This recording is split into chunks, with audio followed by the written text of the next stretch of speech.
maalin maalmaha ka mid ah dhakhtar qalliin ayaa soo galay isbitaalkiisii isagoo oo gali raba qalliin degdeg ah kaas oo loo sameeyay bukaan intii aanu gelin qolkii qalliinka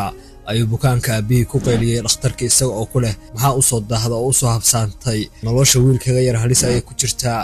miyaan dareen lahayn markaasuu dhakhtarku dhow la cadeeyay odayga oo ku yiri fadlan isdaji mudane aniga iga warsugo aan hawsheeda qabsaday wiilkaaga oo fiicnaanaya aabihii bukaanka ayaa ku yiri dhakhtarkii haddii bukaanku wiilkaaga ahaan lahaa isdaji oo quramiya oran lahayd ala fududaa inaad dadka kala waanisaa dhakhtarkii juuqiya jaaqmid oo maan oran odaygii waxa uu galay qolkiisii qalliinka 2 saac kadibna oo ka soo baxay markaasuu ku yiri odaygii wiilkaagu waa fiican yahay hadda oo waa u badbaaday iminka iga raalihow balan kale ayaan leeyahay odayga oo yaaban ayaa kalkaalisadii weydiiyey dhakhtarkan maxaa ka si ah oo ka khaldan maanta waxayna ugu warcelisay wiilkiisa ayaa shil gaar wax yar ka hor ku dhintay haddana markii ogaaday xaaladda wiilkaaga halista ah ee ku jiro ayuu geeridiisa ka yimi oo wiilkaaga